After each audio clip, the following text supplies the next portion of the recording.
જોઈએ અને પ્રાર્થનામાં જોડાઈએ.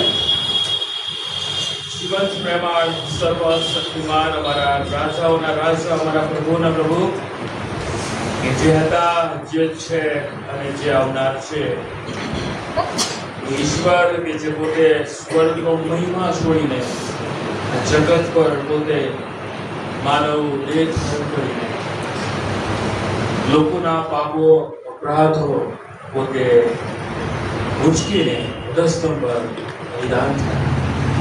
પ્રભુ આજે જ્યારે પ્રભુ અમે યાદ કરીએ છીએ તમારા બલિદાનને, તમારા પ્રેમને, પ્રભુ આજે તમે એવું થવા દો. તમારું વચન કહે છે કે જો આજ આપણે તેની વાણી સાંભળીએ તો કેવું સારું. પ્રભુ અમારા હૃદયોને, અમારા વિચારોને તમારા વચનોમાં એવી રીતે કેન્દ્રિત કરો કે પ્રભુ અમે વધુ ને વધુ તમારા વચનોમાં મજબૂત થાય છે. પૂછો પર પાછળને તમારા હાથમાં સોંપીએ છીએ. હા પ્રભુ, તમારી સહાયની જરૂર છે. પ્રભુ ઈસુ ખ્રિસ્તના નામમાં પ્રાર્થના સાંભળો અને માન્ય કરો. આમીન. પ્રભુના જીવન પવિત્ર વચનો વિશે આપણે વિચાર કરી રહ્યા છીએ. આપણે જે વિષય આપણે આપ્યો છે તો એ છે કે કપટ કરનારાઓ અને પરસ્વાધીન કરનાર. એ વિષય પર આપણે વિચાર કરવા માંગીએ છીએ. કપટ કરનારાઓ અને પરસ્વાધીન કરનાર. કપટ, ભૂંડી યોજના, કુયુક્તિ, છેતરપિંડી, ઠગાઈ, છળ અને ઢોળ એવા અલગ અલગ શબ્દોથી આપણે એને સમજી શકીએ છીએ. એક વખત બંને ભાઈઓ કુટુંબ હતું, પરિવાર હતું, અને બંને ભાઈઓ, એક ભાઈ નાનો અને એક ભાઈ મોટો. અને જે મોટો ભાઈ હતો એની પાસે અધિકાર હતો એટલે એનું નામ એ સૌથી ઉપર હતું. અને જ્યારે નાનો ભાઈ ખેતીવાડી કરે અને સરસ ખેતીવાડી થાય ત્યારે મોટા ભાઈને ગમે નહીં. જો કે નાનો ભાઈ આખા વર્ષનું એને જોઈએ એટલું અનાજ આપી દે. મારો ભાઈ છે, મોટો ભાઈ છે, એટલે મારે આપવું પડે, અને આપી દે, તારે જોઈએ એટલું લઈ લે, અને મોટો ભાઈ લઈ લે. પણ એક વખત એવું થયું કે આ મોટા ભાઈથી જોયું નહીં કે નાનો ભાઈ આટલું બધું કેવી રીતે કમાઈ શકે.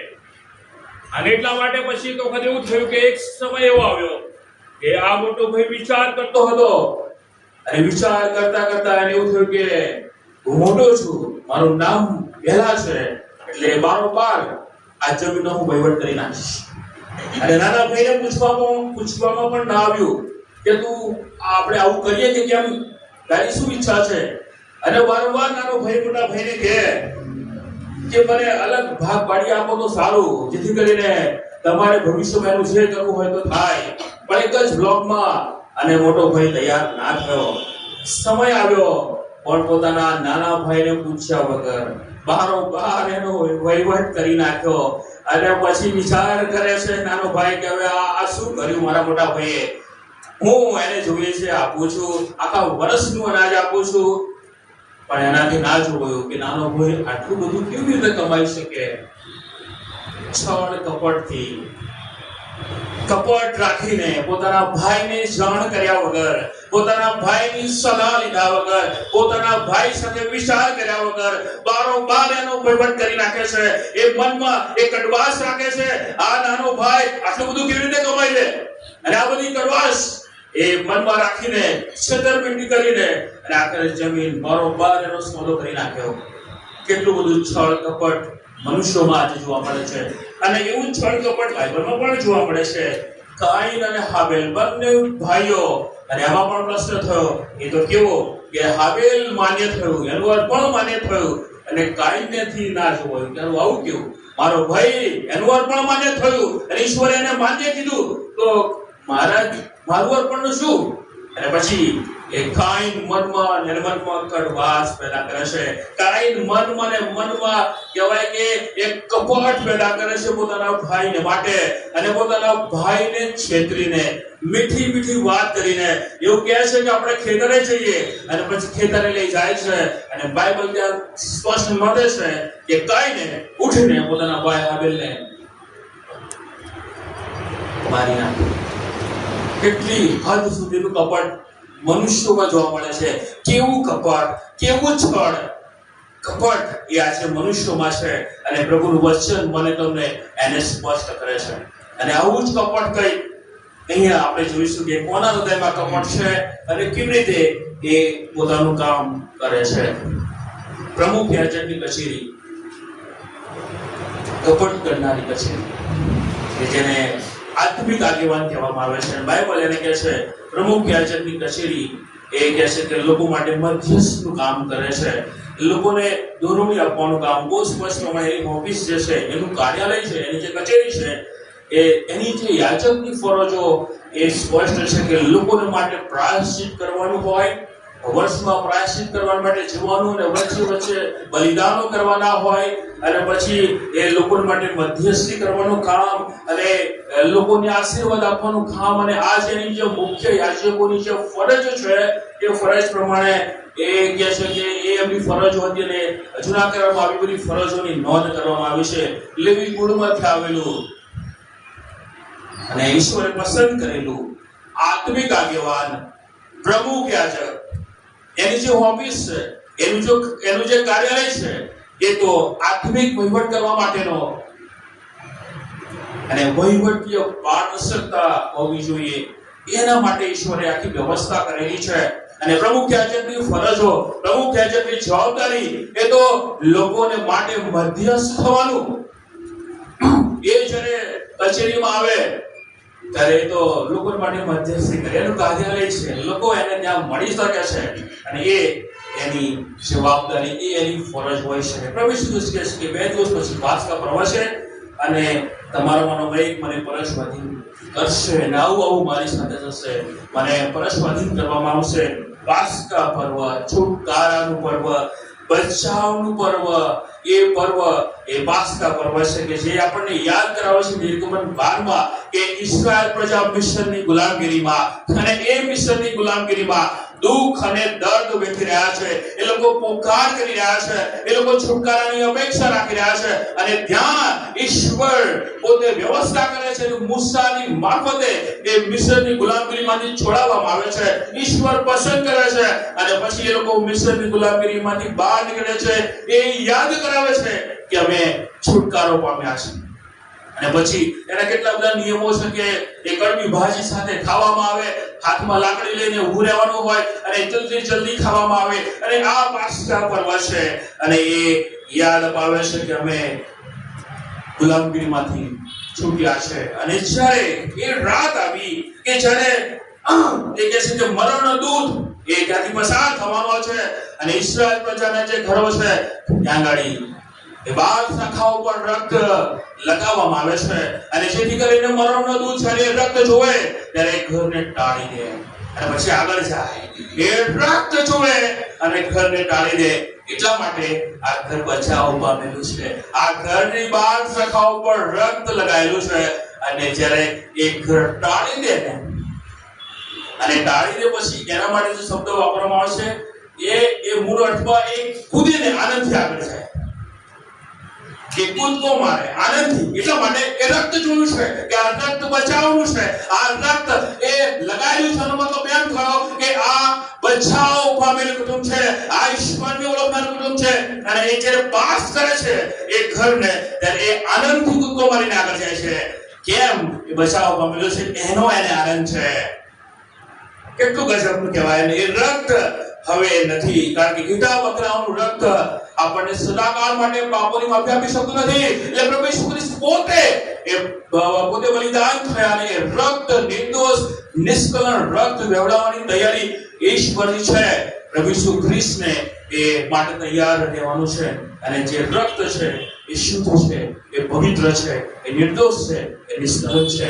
અને એ જે કરાર આપણી સાથે ઈશ્વરે કર્યો છે, ઈશ્વર અને મનુષ્ય એ વચ્ચેનો કરાર, પવિત્ર કરાર, વચન સંધિ.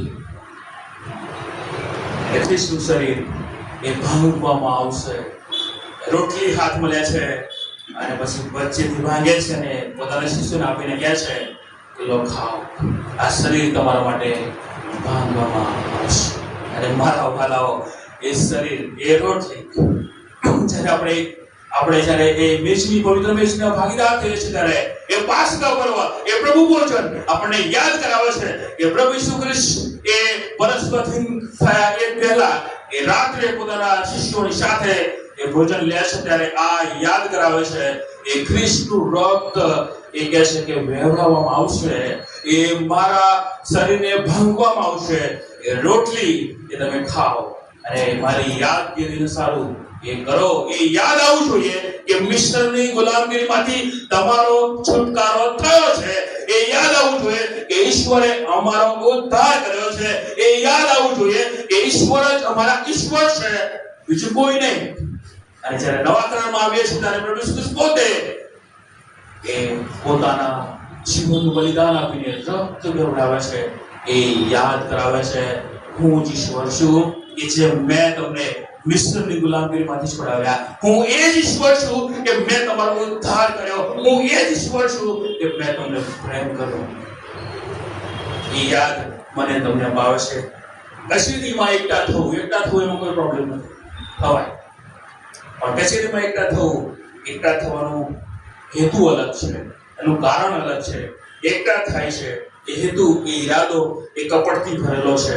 એ કચેરી લોકોના પ્રશ્નોનું નિરાકરણ લાવવા માટેની કચેરી, એ પ્રમુખ યાજકની ઓફિસ, પ્રમુખ યાજકનું કાર્યાલય, પ્રમુખ યાજકની કચેરી, એ લોકોના પ્રશ્નો સોલ્વ થાય. લોકો એ પોતાનો પ્રશ્ન લઈને પ્રમુખ યાજકની કચેરીમાં આવે, એનું નિરાકરણ કરવાનું હોય, એનું સોલ્યુશન લાવવાનું હોય, એ પ્રશ્ન સાંભળવાનો હોય, એ વ્યક્તિ સાથે વાત કરવાની હોય, લોકોને પ્રોત્સાહન આપવાની જગ્યા, યોગ્ય વહીવટ કરવાની જગ્યા, દેવના વિધિઓની સમજ આપવાની એ કચેરીની જગ્યા, લોકોને માર્ગદર્શન આપવાની જગ્યા, લોકોને આશીર્વાદ આપવાની જગ્યા છે. એ કચેરી કપટ કરવાની કચેરી નથી. એ કચેરીમાં એ કહેવાય કે રાજકારણ રમવાની કચેરી નથી. એ કચેરી તો લોકોને પ્રોત્સાહન આપવાની કચેરી છે. એ લોકો એ કચેરીમાં આવે છે, પ્રમુખ યાજકની સાથે વાત કરે છે, ત્યારે એના કેટલાક પ્રશ્નો લઈને આવે છે, એની કેટલીક પ્રાર્થનાઓ લઈને આવે છે, એની કેટલીક ઈચ્છાઓ લઈને આવે છે.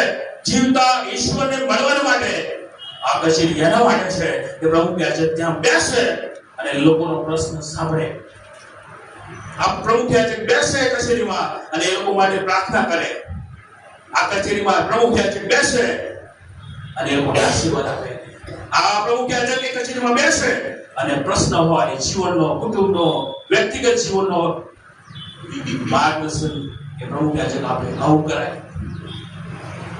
માર્ગદર્શન આપવાની જગ્યા, પ્રોત્સાહન આપવાની જગ્યા, ઉત્તેજન આપવાની જગ્યા, સલાહ કરાવવાની જગ્યા, એની જગ્યા પર શું કર્યું? એ વ્યૂહ રચનાઓ કરવાની જગ્યા થઈ ગઈ. એ બીજાને પાડી નાખવાની જગ્યા થઈ ગઈ. એક કપટ કરનારી કચેરી બની ગઈ. એ ઈસુને મારી નાખવાની મસલત કરવાની કચેરી બની ગઈ. એક કચેરી એ તો કપટ કરનારી, અને કપટ તો કેવું પૂરેપૂરું આયોજન, અધૂરું આયોજન નહીં. કપટ કરવાનું તો પૂરો પ્લાનિંગ સાથે કરવાનું, આયોજન બંધ કામ કરવાનું, કોઈ ભૂલ રહી ના જાય, કોઈ ગફલત ના થઈ જાય માટે ઈશ્વરે પહેલા પકડવાના.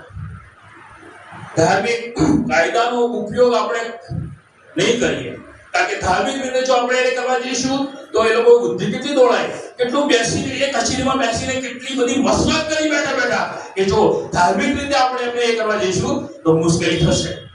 માટે ધાર્મિક રીતે જો આપણે કરીશું તો પછી સમ્રાટ એવું કહે છે કે તમે તમારા નિયમશાસ્ત્ર પ્રમાણે કરો. તો મરણદંડ ઠરાવવા માટે રાજકીય કાયદો જોઈએ અને રાજકીય રીતે ફસાવવા પડે તો જ મેળ પડે. એટલે કેટલું બધું આયોજન, તીખુંમાં આયોજન કર્યું. ધાર્મિક રીતે આપણે તો કશું નહીં કરી શકતું, કારણ કે પ્રભુ એ પછી એ સમ્રાટને એવું જ કહેવાનો, તમે તમારા નિયમશાસ્ત્ર પ્રમાણે ન્યાય કરો, એ બચી જશે. બચવું ના જોઈએ. એટલે રાજકીય રીતે કાયદામાં ફસાવવા પ્રયત્ન કરે છે. યહૂદી આગેવાનો શોભે નહીં એવું કામ કરવા તેઓ જઈ રહ્યા છે. આપણને શોભે એવું કામ આપણે કરીએ.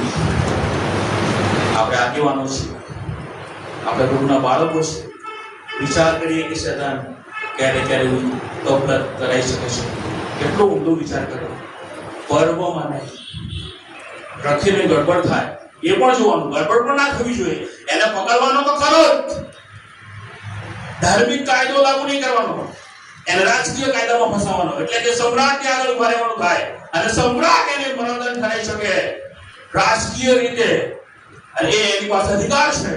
અને વધસ્તંભ પર જો મરણદંડ ઠરાવો હોય તો સમ્રાટના આદેશ હોવો જોઈએ, તો જ એ પસાર થઈ શકે, ના થઈ શકે એ વગર ના થઈ શકે. માટે ગડબડ ના થવી જોઈએ. પ્રભુ ઈસુ ખ્રિસ્તને પકડવાના તો ખરા, એવી રીતે કપટથી પકડવાના.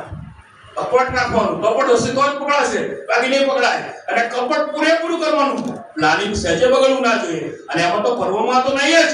કારણ કે ભોગ તો પાછા એવા હોય ને, પ્રભુ ઈસુ ખ્રિસ્તને કેમ એ કરો છો, એ તો સારા છે, ચમત્કારો કરે છે. આવું કોઈ બોલે નહીં, કોઈ પ્રભુનો પક્ષ લે નહીં, માટે ફરવામાં નહીં. ગડબડ થાય, ગડબડ પણ નહીં થવા દેવાની. જો ગડબડ થાય તો પછી એ રોમન સમ્રાટ જાણે કે યહૂદીઓમાં ગડબડ થઈ તો સીધો ટકોર એ યહૂદી આગેવાનો પર આવે. તમે શું સંભાળ રાખો છો, તમે શું જોવો છો, તમે સંભાળી શકતા નથી, ઉપરથી દબાણ આવે જો ગડબડ થાય તો. એટલે ગડબડ નહીં થવા દેવાની અને એ બહુ શાંતિથી કામ કરવાનું. જે એક નાની ભૂલ પણ ભારે પડી શકે છે, કેમ કે એ લોકોને યાદ છે પ્રભુ ઈસુ ખ્રિસ્તના શબ્દો. એ ઠગ કહેતો હતો કે 3 દિવસ પછી હું પાછો ઉઠીશ. એટલે કપટથી યોજના કરવાની, એમાં ગાબડું પડવું જોઈએ નહીં. કેટલું બધું ભયંકર, ઊંડું, સખત પ્લાનિંગ કર્યું, એક કચેરીમાં બેઠા બેઠા કર્યું. એટલે આ એના માટે કચેરી હતી, કપટ કરવા માટે કચેરી હતી આ. અને બધા ભેગા થઈને કચેરીમાં ભાગ લે છે, બોલવામાં અને કાર્યમાં અને વિચારમાં ભયંકર કપટ. વાળો એ આત્મિક આગેવાન હતા અને કપટ પ્રવેશે છે. આપણું જીવન વિશે વિચાર કરીએ. આપણે જો આત્મિક આગેવાન કહીએ અને શૈતાન આવું આપણા દ્વારા કરાઈ શકે છે. બહુ બીજાને પ્રોત્સાહન આપવાની જગ્યા કપટની જગ્યા ના બનવી જોઈએ. બાઇબલનું વચન સ્પષ્ટ છે કે ઈશ્વરનું ભય રાખો, આદર સિદ્ધ રહે. 34 કેવા પ્રકારની ભયની વાત મને તમને કરે છે અને બહુ સ્પષ્ટ પ્રમાણે કહે છે યહોવાના સંતો તેનું ભય રાખો, કેમ કે તેનું ભય રાખનારને ઘણી ખોટ પડતી.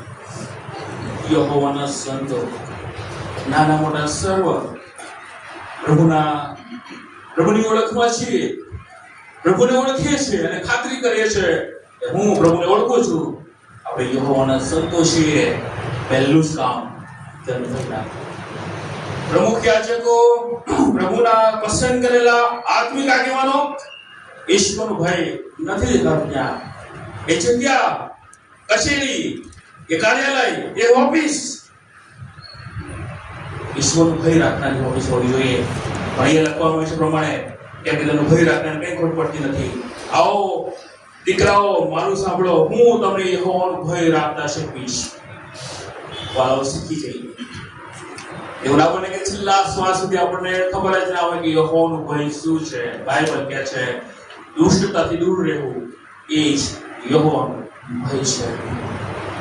દુષ્ટતા છે, ભૂંડાઈ છે, અને જો હું એ ભૂંડાઈથી દૂર રહું છું, હું ભૂંડાઈને આગળ નમી નથી જતો, પણ ભૂંડાઈ ઉપર જીત પ્રાપ્ત કરું છું.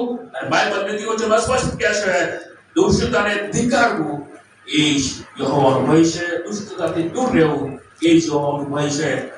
આપણે વિચાર કરીએ કે હવે શું કરી રહ્યા છે. અને બાઇબલ તો સ્પષ્ટ પ્રમાણે કહે છે હું તમને યહોવાનો ભય રાખતા શીખવીશ. પ્રભુ શીખાડશે, પ્રભુ સમજાવશે. પ્રભુ કહે છે વિશ્વાસની યાત્રાની શરૂઆત કરી, કદાચ ઈશ્વરનો ભય રાખતા ખબર ના પડે કેવી રીતે રાખવાનું, પ્રભુ શીખવશે, રોજ શીખવશે. એ વાત કરશે જેમ પિતા પોતાના બાળકને શીખવે છે ને કેવી રીતે ચાલવાનું, કેવી રીતે ખાવાનું. આકાશમાંનો બાપ મને તમને યહોવાનો ભય રાખતા શીખવે છે. એ શીખવે છે, એ બતાવે છે, મને સમજાવે છે કે યહોવાનો ભય એ શું છે. તો ઊંડું બોલવાથી તારી જીભને અને કપટથી તારા હોઠને સંભાળ. પ્રમુખ યાજકના જે આગેવાનો છે ભૂંડાઈ કરવામાં પાછી નથી રાખી પાડી, કપટ કરવામાં પણ પાછું નથી રાખ્યું. અને કહે છે કપટથી તારા હોઠને સંભાળ, ભૂંડાઈથી દૂર થા અને ભલું કર, શાંતિ શોધ અને તેની પાછળ લાગ. ભૂંડાઈને ધિક્કાર કરવો, દુષ્ટતાનો ધિક્કાર કરવો એ જ યહોવાનો ભય છે. એ મને ને તમને ઈશ્વર શીખવે છે, મને તમને ઈશ્વર બતાવે છે. બહુ સ્પષ્ટ પ્રમાણે કહે છે હું તમને શીખવીશ. એ શીખવાડે ને ત્યારે શીખી લેવું. જ્યારે કોઈ વ્યક્તિ, જ્યારે કોઈ નાનું બાળક સાયકલ ચલાવતા ના આવડે ને, એને શીખવાડવામાં આવે, આ રીતે પકડવાનું, આ રીતે પેડલ મારવાના. જો શીખવાડવામાં ના આવે તો એ ના શીખે. પ્રભુ મને તમને શીખવાડે છે કે જીવનની યાત્રા કેવી રીતે કરવી, જીવનની યાત્રામાં ઈશ્વરનું ભય કેવી રીતે રાખવું. અને ઇબ્રાહિમ માટે સ્પષ્ટ લખ્યું છે, તેથી હું જાણું છું કે તું યહોવાથી નીકળે છે. આ છે ઇબ્રાહિમનું જીવન. જ્યારે પોતાના દીકરા ઈસાકનું બલિદાન કરવાનો વારો આવ્યો, એને પાછું ના રાખ્યું અને આ બધું ઈશ્વરે જોયું કે એ પોતાના એકને એક દીકરાને જે આટલી ઉંમરે એનો જન્મ થયો અને એને બલિદાન કરવા માટે જ્યારે પ્રભુ એને કહે છે, ત્યારે પછી એ તો બલિદાન કરવા માટે પૂરેપૂરી ઉપર જાય છે અને જે કંઈ કરવાનું હોય બધું જ કરવા પ્રયત્ન કરે છે. અને બધું પૂરું થાય પછી બાઇબલ કહે છે, તેથી હું જાણું છું કે તું યહોવાથી બીવે છે. મારા વાલાઓ, ઈશ્વર સૌ મારા તમારા માટે કહી શકે, હા, તેથી હું જાણું છું કે તું મારાથી બીવે છે. ઈશ્વરનો આદરયુક્ત ભય રાખવાની જરૂર છે. જ્યારે આ ભય, આ બીક ઈશ્વરની શાસ્ત્રીઓ પડોશીઓમાં નહોતી, કારણ કે કચેરીમાં બેસીને જે મસલતો કરી એમાં ઈશ્વરનું ભય ક્યાંય દેખાતું નથી. એમાં તો નરું કપટ દેખાય છે. અને એ પરિસ્થિતિ ભયંકર બની શકે છે. યહૂદા ઇસ્કારિયોત, એનામાં શૈતાન બેઠો. યહૂદાનો અર્થ પ્રભુની સ્તુતિ કરીશ. શૈતાનને તક ના આપો, એને હૃદયની ગાદી પર ના બેસાડો. શૈતાન તક શોધે છે કે ક્યારે હું મારું કામ કરું. એને હૃદયની ગાદી તો નહીં જ આપવાની. હૃદયની ગાદી તો ફક્ત પ્રભુ ઈસુ ખ્રિસ્ત માટે જ છે. અને પ્રભુ ઈસુ ખ્રિસ્ત પોતે જ હૃદયની ગાદી પર બેસે, એ ના બેસે તેવી જગ્યા પર આપણે શૈતાનને બેસાડીએ છીએ ત્યારે પરિસ્થિતિ બહુ જ ખરાબ થાય છે. અને આવી પરિસ્થિતિ અહીંયા શું થાય છે? એનો અર્થ થાય માણસ, અને કર્યોત એટલે કામ. યહૂદા ઇસ્કારિયોત એટલે કર્યોતનો માણસ. યહૂદા નાણાંની લેવડ દેવડ બાબતમાં હોશિયાર હતો અને બુદ્ધિવાળો હતો. નાણાંનો યોગ્ય વહીવટ, એ કહે છે કે એ નાણાંનો વહીવટ જાણતો હતો, પણ યોગ્ય રીતે નહોતો જાણતો. નાણાંનું કામ સોંપવામાં આવ્યું પણ એ યોગ્ય રીતે નહોતું. એ ખજાનચી હતો. યોહાનની સુવાર્તામાં યહૂદા એ લાલચુ માણસ બતાવવામાં આવ્યો છે. દાનની લાલસા રાખીને એને તેનું પાપ હતું. યોહાન 12 અને 6. તેથી તે ઘણીવાર થેલીમાંથી પૈસા કાઢી લેતો. એક વખત એક સૈન્ય બીજા સૈન્ય સામે યુદ્ધ કરવા માટે જાય છે. ત્યારે આ જે સૈન્ય છે એ પહાડ પર ઊંચી દિવાલ પર એ જાણે કે પહેરો કરે છે. અને જ્યારે બીજું સૈન્ય નીચેથી જોવે છે, હા, પેલું સૈન્ય ઉપર છે, ઊંચા પહાડ પર છે, દિવાલો છે, તો હારું નહીં પહોંચી શકાય તે બધે. અને બીજું સૈન્ય નીચે છે, જોવે છે કે આ સૈન્યની ઉપર જીત મેળવવા માટે શું કરી છે. અને એમાંથી એક સૈનિક એ પોતે દિવાલ હતી એની પસાર થતો હતો, અને પસાર થતો હતો ત્યારે માથા પર ટોપી હતી અને એ ટોપી નીચે પડી ગઈ. છેક નીચે પડી ગઈ. પેલા સૈન્યએ જોયું, યસ, એક સૈનિકની ટોપી નીચે પડી છે. અને પેલા નીચે રહેલું સૈન્ય વિચાર કરે છે કે હવે શું કરી શકાય, જોવું જોઈએ તો ખરા કે આ ટોપીનું થાય છે શું. સમજવાનો પ્રયત્ન કરજો ધ્યાનથી. અને પછી એ ટોપી લેવા માટે ઉપરથી, પહાડ પરથી, દિવાલ પરથી એક સૈન્ય નીચે આવ્યો. અને પેલું સૈન્ય ધ્યાનથી જોવે છે, ક્યાંથી આવ્યો, કેવી રીતે આવ્યો, શું કોઈ જગ્યા છે. અને નીચે આવ્યો એવી જગ્યાથી એક બાપુર હતું કે જે કોઈને ખબર ના હોય, જે ઉપર છે સૈનિકો જે પહેરો કરે છે, ચોકી કરે છે, એમને જ ખબર હોય. અને એ ત્યાંથી આવ્યો અને આવીને નીચે પડેલી ટોપી લઈ લીધી. ટોપી તો લઈ લીધી, હવે પાછું તો જવું પડે ને, એટલે પછી પાછો ઉપર જાય છે અને નીચે રહેલું સૈન્ય જોઈ ગયું, યસ, આ રસ્તો છે ઉપર જવાનો. અને પછી નીચે રહેલું સૈન્ય ઉપર રહેલા સૈન્ય પર જીત પામે છે, કારણ કે રસ્તો મળી ગયો કે જે ટૂંકો હતો કે કેવી રીતે ઉપર જવાય. શેતાન આવું જ કરે છે. એક ભૂલ, એક પાપ, એને ખબર પડી જાય કે આજે મારા મનમાં પ્રવેશવો હોય શેતાનને તો કેવી રીતે પ્રવેશવાનો, મારા હૃદયમાં જો એને શેતાનને પ્રવેશ કરવો હોય તો કેવી રીતે પ્રવેશ કરવાનો. શેતાન મારી અને તમારી એક એક ભૂલ જોવે છે, એ મને નિહાળે છે, એ મને જોવે છે કે આ બોલવામાં ભૂલ કરે છે, આ વિચારવામાં ભૂલ કરે છે, આ એના હાથના કામથી ભૂલ કરે છે, આ હૃદયથી ભૂલ કરે છે. શેતાન નીચે બેઠો બેઠો જોવે છે, યસ. અને કઈ ડૂબતી નસ છે, કેવી રીતે હું બાપોનું મળી જાય, જગ્યા મળી જાય, ઉપર જવું અને એને જીતી લઉં. મારા વાલાઓ, શેતાન એનામાં બેઠો અને એ આજે વિશ્વાસીના જીવનમાં પણ બેસે છે, એ મંડળીઓમાં પણ બેસે છે, એ જગ્યા જોવે છે, ક્યાંથી જવાય. હું ને તમે જ્યારે જગ્યા બતાવી દઈએ છે ને ત્યારે કોઈને પૂછવા નથી, એ આવે છે અને મારી અને તમારી ઉપર જીત પામવા પ્રયત્ન કરે છે. સો એને તક ના આવશે, એને હૃદયની ગાદી પર ના બેસાડશે.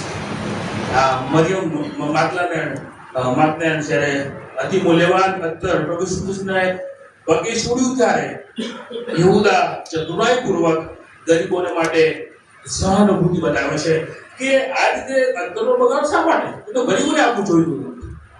એના શબ્દો એ જ છે, બ્રાહ્મણા હતા.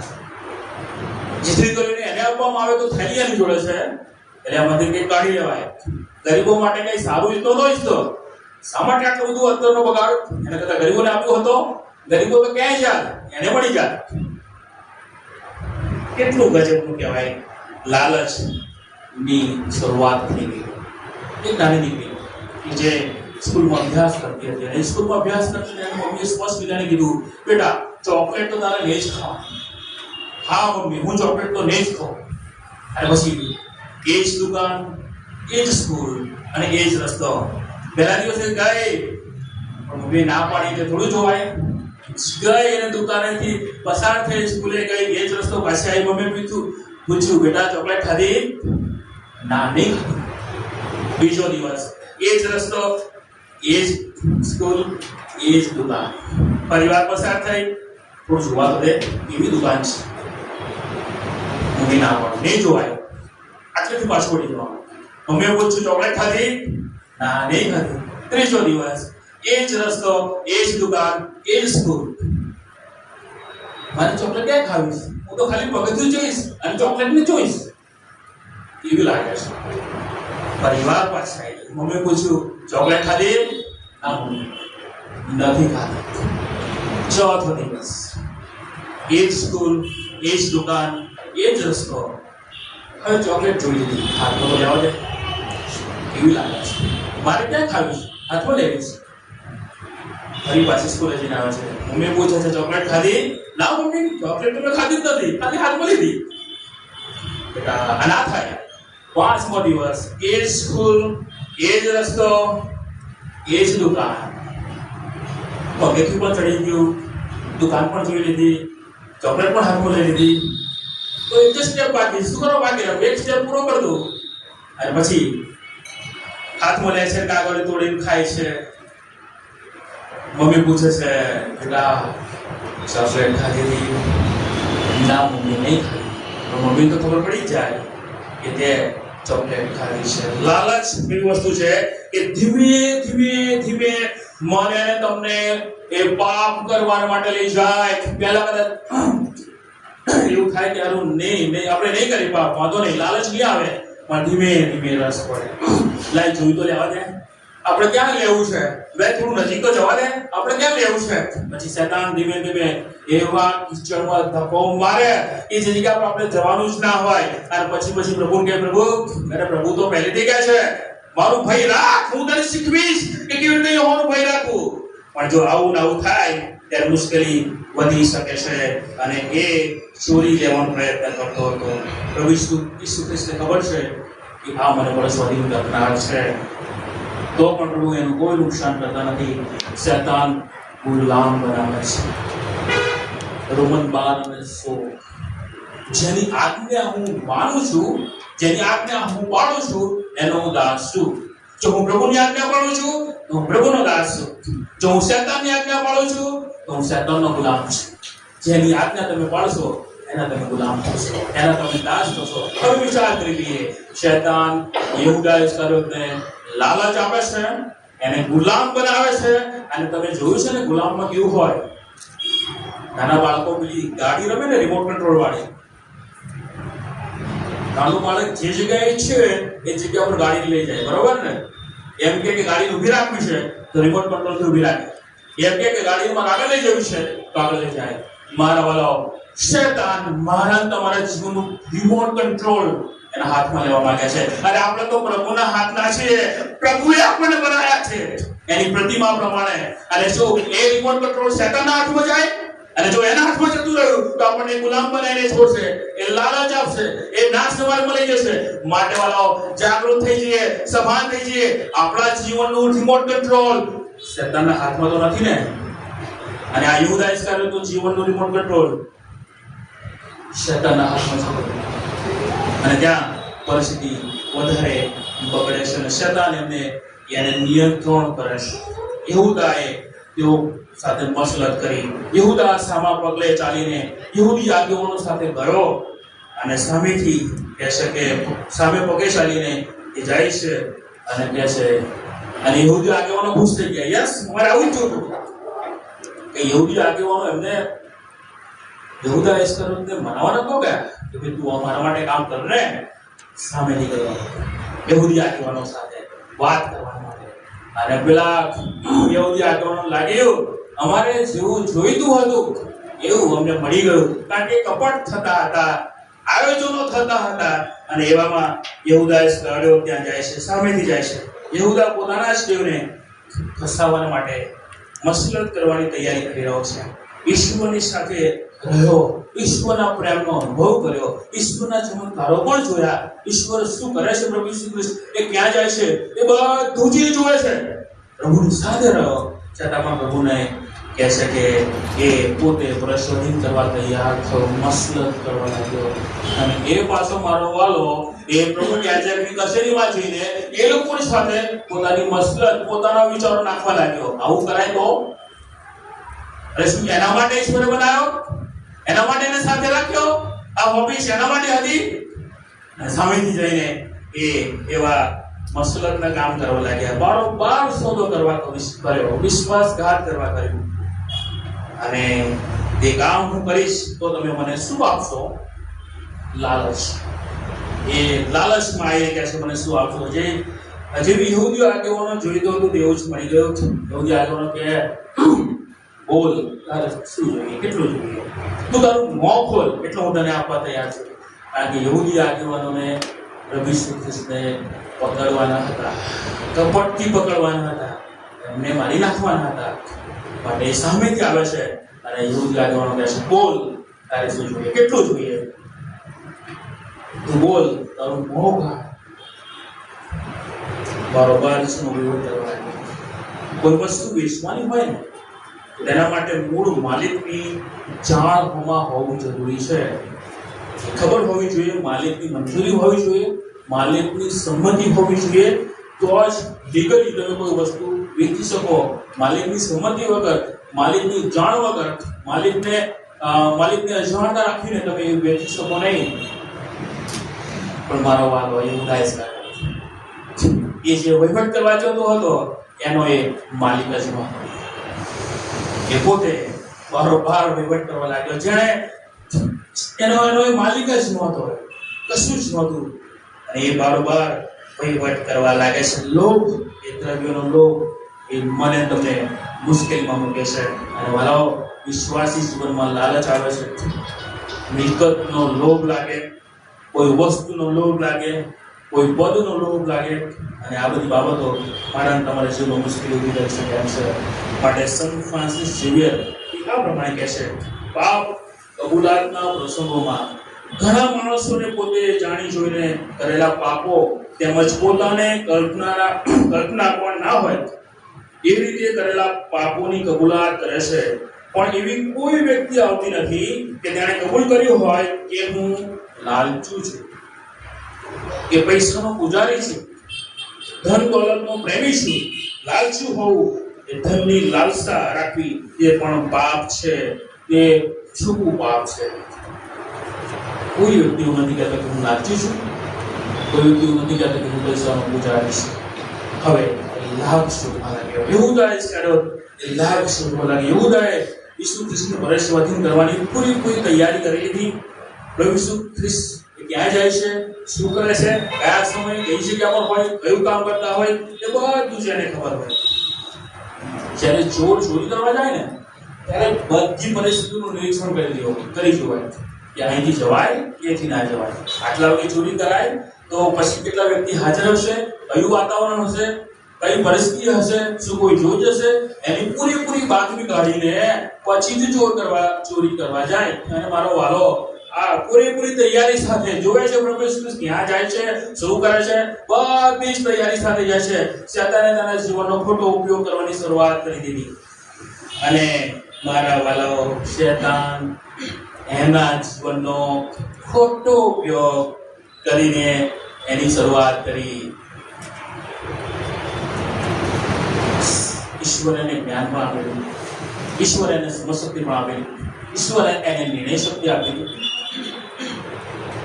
નથી લાગતું કે ઈશ્વરે મને પણ જ્ઞાન આપ્યું છે? નથી લાગતું કે ઈશ્વરે મને પણ નિર્ણય શક્તિ આપી છે? નથી લાગતું કે ઈશ્વરે મને પણ અધિકાર આપ્યો છે? નથી લાગતું કે ઈશ્વરે મારા જીવનનો પણ કંઈક એવું સારું આપ્યું છે? અને જો છતાં પણ યાદ રાખવાનું જેવું છે, મારી આવડતનો, મારી બુદ્ધિનો શેતાન ખોટો ઉપયોગ કરી શકે છે. કદાચ મારી સારી આવડત હોય, હું મંડળીમાં સારું મને કરી શકું એમ છું, પણ યાદ રાખીએ, જો શેતાનને પેલું બાપોરું દેખાઈ ગયું તો શેતાન આવી જશે. યહૂદા ઇસ્કરિયોતનો એનો જીવનનો રિમોટ કંટ્રોલ શેતાનની પાસે, એ વિજય પ્રાપ્ત કરશે આપણી પર, અને આપણા જ્ઞાનનો ખોટો ઉપયોગ કરશે, આપણી આવડતનો ખોટો ઉપયોગ કરશે, અને આપણને જે ઈશ્વરે આપ્યું છે એનો એ ખોટો ઉપયોગ કરી શકે છે. અને સાવધાન રહીએ કે મારો ખોટો ઉપયોગ કોઈ જગ્યા પર ના કરી જાય. અને ખબર હોવી જોઈએ. અને મારા વાલો, આપણને તો પડી જ નહીં હોતી, ભલે ને શું થવાનું છે. શેતાન જે દિવસે ગાદી પર બેસી ગયો એ દિવસે મારું તમારું સત્યાનાશ કરી નાખશે. એ ભલે આપણી પાસે સારી નોકરી હોય, આશીર્વાદ હોય, શેતાન લાભ જોવે છે. એનો એક જ ઈરાદો છે કે માણસનો નાશ થાય. પછી આપણે બેદરકારી રાખીશું, આવું યહૂદા ઇસ્કરિયોતની જેમ, શું થવાનું? વાલો, એ જે દિવસે ગાદી પર બેસી ગયો ને એ દિવસે મારા તમારા જીવનનું સત્યાનાશ વાળીને છોડશે. અને નથી આપણે ઈચ્છવાનું કે મારી તમારી જીવનની ગાદી પર એ બેસે. અને પ્રાર્થના કરતા હતા શિષ્યો ઊંઘી ગયા, અને ત્યાં એ નિશાની આપી, હું જેને ચૂંબીશ તેને તમારે પકડી લેવો. શું યહૂદી આ તો અમને ખબર નહોતી કે પ્રભુ ઈસુ ખ્રિસ્ત આ છે? રોજ મંદિરમાં પ્રભુ ઈસુ ખ્રિસ્ત જતા હતા, યહૂદી આગેવાનો જોતા હતા કે પ્રભુ ઈસુ ખ્રિસ્ત આવા દેખાય છે. શેતાને એનો ખોટો ઉપયોગ કરવાનું હજુ ચાલુ જ રાખ્યું છે. હું જેને ચૂંબીશ એ જ તે છે. શું યહૂદી આગેવાનો ડાયરેક્ટ ના પકડી શકે? પકડી શકે. પૈસા શેના લઈ ગયો છે? 30 ચાંદીના સિક્કા કેમ લઈ ગયો? શેતાન લાભ જોવે છે. શેતાન મારી તમારી પર વિજય પ્રાપ્ત કરવાનો પ્રયત્ન કરે છે. ગુરુ કહીને ચિંતન કરે છે, ઢોંગી સલાહ. યહૂદા ઇસ્કરિયોત ઢોંગી આત્મિક જીવન જીવતો હતો. એ ચોરી કરનારો હતો અને લઈ લેનારો હતો. પરસ્પર કરવાની તક એ પ્રાપ્ત કરી બેસે છે. પણ પ્રભુનો પ્રેમ તો જુઓ, કેવો પ્રેમ! ઈસુ ખ્રિસ્તને ખબર છે કે આ મને પરસ્પર કરશે. પ્રભુ ઈસુ ખ્રિસ્તને ખબર હોવી છતાં પણ પરસ્પર કરનાર હતો તો પણ ઈસુએ યહૂદાના પગ ધોયા. પ્રભુ ઈસુ ખ્રિસ્તને ખબર છે કે આ મને પરસ્પર કરશે, પણ પ્રભુનો પ્રેમ તો જુઓ, છતાં પણ મારા પ્રભુએ એના પગ ધોયા. એટલું જ નહીં, અને એને છેલ્લા ભોજન વખતે ઈસુએ તેને પોતાની ડાબી તરફ બેસાડ્યો અને એને માન આપ્યું. દોડ્યો એ તો મિત્રાચાર્યની નિશાની હતી. એમ ઈસુએ તેને પોતાની પાસે બેસાડ્યો અને મિત્રચારીમાં એને દોડ્યો આપ્યો. હર પલ, હર વખત પ્રભુ ઈસુ ખ્રિસ્તને ત્યાં એવું કર્યા હતા. યહૂદા પાછો હું તારો સ્વીકાર કરવા તૈયાર છું. આજે મને ખબર છે કે તારા હૃદયમાં કપટ છે, છતાં પણ મેં તારા પગ ધોયા. મને ખબર છે કે તું મારું નુકસાન કરવાનો છે, છતાં પણ મેં તને મારી ડાબી બાજુમાં તને બેસાડ્યો, માન આપ્યું. મને ખબર છે કે તું મને પરસ્પર કરવાનો છે, છતાં પણ મેં તારી સાથે મિત્ર જેવો વ્યવહાર રાખ્યો. એનો નકાર ના કર્યો, એને ધિક્કાર્યો નહીં. ઈશ્વર આજે પણ યહૂદા વધસ્તંભ જોજો કે ઈસુને ના નિહાળી શક્યો. એ એની બહુ જ કરુણતા હતી. મારા વાળા પ્રભુ ઈસુ ખ્રિસ્તે પરસ્પર કરનાર યહૂદાને કેટલું બધું પ્રેમથી એની સાથે વર્તન કર્યું. એ યહૂદી આગેવાન પાસે ગયો અને જ્યારે એને ભાન થયું કે યસ મેં ખોટું કર્યું, ત્યારે એ યહૂદી આગેવાનો છે તેમની પાસે જઈને માફી માંગવા માટે ગયો. મેં કર્યું ખોટું, નિર્દોષ રક્ત વહેવડાવ્યું છે. યહૂદી આગેવાનો કે એ તે જે કર્યું કર્યું. અરે માફી માંગવા યહૂદી આગેવાનો પાસે જવાનું હોય કે ખ્રિસ્તી પાસે જવાનું હોય? ખબર પડી અને રેલાઇઝ થયું કે મેં મારા પ્રભુનો બારોબાર વહીવટ કર્યો, મેં મારા પ્રભુને પરસ્વાધીન કર્યો. એ જ્યારે એને ભાન થયું પરસ્વાધીન કર્યો છે પ્રભુને, ત્યારે યહૂદી આગેવાનો પાસે જાય છે, અમે આવું કર્યું. યહૂદી આગેવાનો પાસે માફી નથી, ખોટી છે. જો કદાચ ઉદસ્તમ પાસે આવ્યા હોત ને તો પ્રભુ એને માફ કરી દે છે. યહૂદા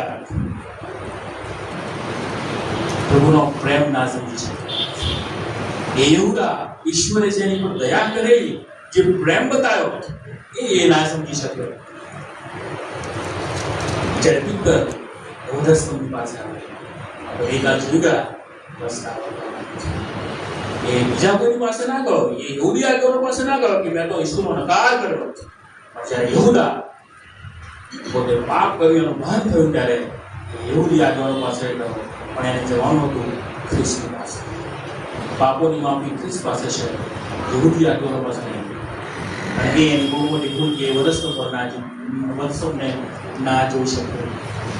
છેલ્લે સુધી ખબર છે પાપનો બોજ એટલો હૃદય પર વધી ગયો એના જીવનમાં, તેનાથી રહેવાયું કે હું ક્યાં જઉં, કોની પાસે જઉં? યહૂદી આગેવાનો પાસે ગયો, પણ એમણે કીધું કે જાવ તો ત્યાં જે કર્યું કર્યું, એમાં અમારું કશું નહીં. એ લોકો હાથ ઊંચા કરી લીધા, અમારું કશું નહીં. એ નિર્દોષ રક્ત વહેવડાવ્યું છે, એ કઈ તારે જોવાનું, અમારે નહીં. અને માર્કસ 27:5 યહૂદાએ કડે ફાંસો ખાધો.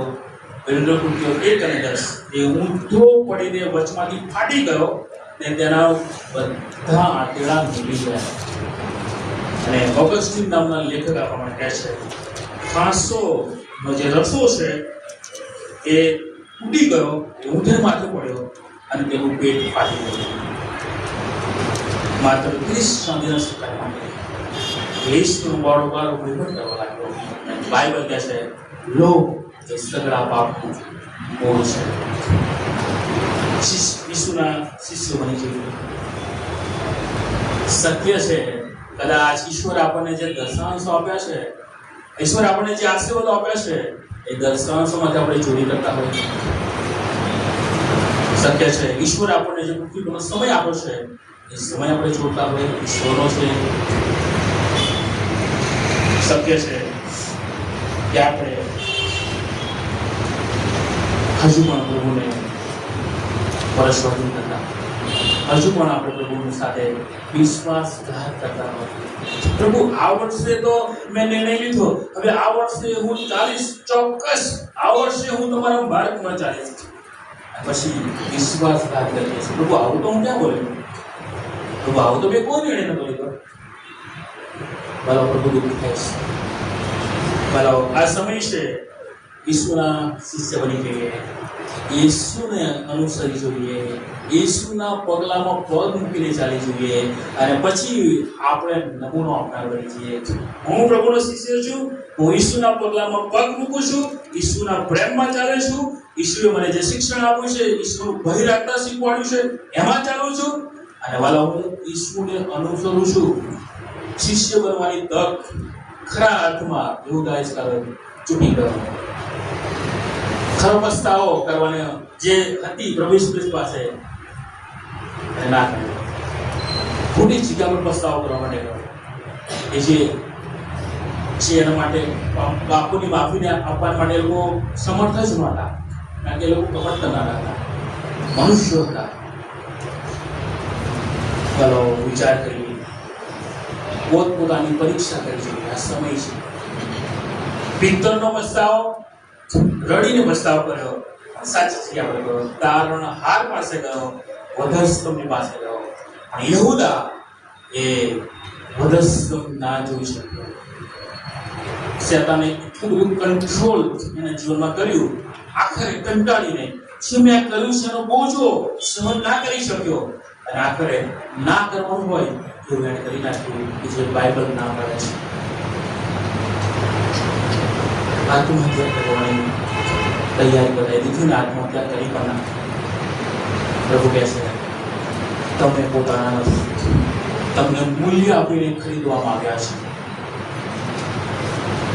આપણો કોઈ આવો હક નથી કે પોતાના જીવનને ચૂકાઈ શકે. આપણે પોતાના છે જ નહીં, ઈશ્વરે આપણને ખરીદેલા છે. અને છતાં પણ જો હું ઈશ્વરની વિરુદ્ધમાં જાઉં, છતાં પણ હું પ્રભુની સાથે વિશ્વાસીઓનો સમૂહ કહેવામાં આવે છે, પણ છતાં પણ હું વિશ્વાસી ના રહું, અવિશ્વાસી થઈ જાઉં, વિશ્વાસઘાત કરી બેસું, તો આજે પ્રભુ ફરી વાર તક મને તમને આપે છે. આપણે જોઈ શકીએ છીએ કે જે સાઉલમાંથી પાઉલનું બંધાણ થયું છે. જ્યારે દમસ્કના રસ્તા પર જતો હતો ત્યારે એ પ્રભુ ઈસુ ખ્રિસ્ત પોતે કહે છે, સાઉલ સાઉલ તું મને કેમ સતાવે છે? આપને લાત મારવી કઠણ છે.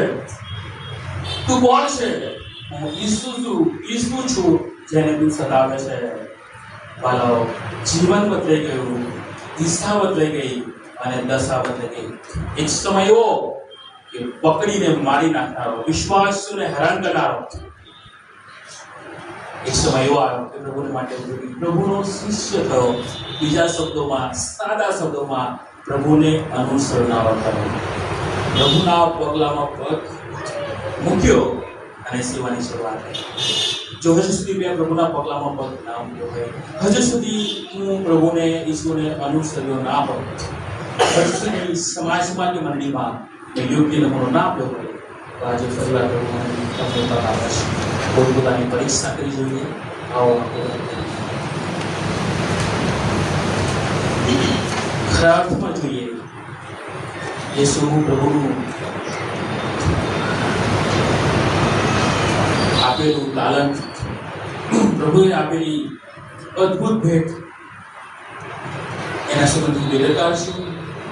પ્રભુએ આપણે અંદર આશીર્વાદ આપ્યો, પણ શું દર્શન જોડી લઉં છું? પ્રભુએ આપણને સમય આપ્યો, પ્રભુ સમય જોડી લઉં છું? પ્રભુ આપણને શિષ્ય બનાવવા માંગે છે, એને અનુસરવાનું છે. પોતાની પરીક્ષા કરીએ. યહૂદાએ પોતાની પરીક્ષા ના કરી. જો પોતાની પરીક્ષા કરી હોત તે વધસ્તંભની પાસે આવ્યો હોત. બાઇબલમાં ભવિષ્યવાણી થયેલી હતી એ પ્રમાણે એ વર્ષવાધીન કરાશે અને એ પ્રમાણે જ કર્યું અને થયું. પણ યહૂદા ઇસ્કરિયોત પાસે સમય હતો કે વધસ્તંભની પાસે પાછો આવ્યો. જો વધસ્તંભની પાસે પાછો આવ્યો હોત તો એ આત્મહત્યા ના કરે. જો વધસ્તંભની પાસે જો આવ્યો હોત તો ખરેખર એ જીવન પામત, ખરેખર એ માફી પામત, ખરેખર એના જીવનમાં રિસ્ટોરેશન આવત, પુનઃસ્થાપના થાય. પ્રભુ આજે આપણને પણ એવી તક આપે છે. જો યહૂદા ઇસ્કરિયોતનું જીવન રસપાથી કરનારું જીવન હોય, જો કપટ કરનારું જીવન હોય,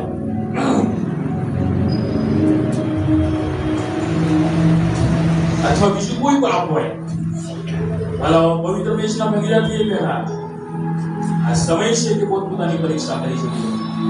દુષ્ટતાથી દૂર રહેવું એ જ યોવાનો ભય છે. એનો ધિક્કાર કરવો એ જ યોવાનો ભય છે. જો હજુ સુધી હું દુષ્ટના માર્ગમાં છું, આજે પ્રભુ ફરી મને કહી રહ્યા છે, ક્યાં સુધી તું આમ નામ જીવીશ? હાલો યહૂદા ઇસ્કરિયોતનો સમય એવો આવ્યો, એવો હતો, એવો આપણો ના થાય. માટે પાપનો બોજ લઈને વધસ્તંભની પાસે પાછા જઈએ, કબૂલ કરીએ, હા પ્રભુ મેં પાપ કર્યું છે, હું તમારા પગલામાં પગ મૂકીને ચાલવા માંગુ છું, હું તમને અનુસરવા માંગુ છું. ઓ પ્રભુ મારી સહાય કરો. જીવન પરમેશ્વર, અમે તમારો આભાર માનીએ છીએ આ સમય માટે. અદ્ભુત અને અજાયબ વચનો કે જે સાદા તથા મજાને જુદા પાડે એટલે સુધી વિતરણ વચનો પ્રભુ અમે વિચાર કરીએ, મનન કરીએ, નિર્ણય કરીએ અને વિતરની જેમ પ્રભુ ખરેખર તમારી પાસે આવીને પસ્તાવો કરીએ એવું તમે અમને થવા દો. પોતપોતાની પરીક્ષા કરી જોઈએ. એ ખ્રિસ્તના રક્તને યાદ કરતા, એ એના શરીરને યાદ કરતા, એ દુઃખને યાદ કરતા પ્રભુ અમે તમારી પાસે આવીને ઘૂંટણ નમાવીએ છીએ અને વિતરની જેમ અમે કબૂલ કરીએ છીએ. હા પ્રભુ મેં નકાર કર્યો છે, મેં પાપ કર્યું છે. હા હું પાપી છું, પ્રભુ મને શુદ્ધ કરવા માટે તૈયાર છે. યહૂદા ઇસ્કરિયોત જેવું વલણ ના રાખીએ, પિત્તરની જેમ પ્રભુ અમે તમારી પાસે આવ્યા છીએ. પ્રભુ તમે અમારો સ્વીકાર કરો. આજે તમે ઉદ્દેશ્ય પરથી બોલાવી રહ્યા છો, નામ લઈને બોલાવી રહ્યા છો. રાહુલ, રાહુલ તું મારી પાસે આવી જા. યહૂદા ઇસ્કરિયોત તો ના આવ્યો, પણ તું આવી જા. આજે સમય છે પ્રભુની પાસે. પ્રભુ બોલાવે છે, યેસુ બોલાતા હે. પ્રભુ અમે કબૂલ કરીએ છીએ અમારા અપરાધો, અમને માફ કરો, શુદ્ધ કરો, પવિત્ર કરો, તમારા મહિમાના પાત્ર બનાવો, ખરા શિષ્ય બનાવો. એ જ અમારી પ્રાર્થના અમારા તારના ઈસુ ખ્રિસ્તના નામમાં સાંભળો અને માન્ય કરો. પ્રભુ આપ સર્વ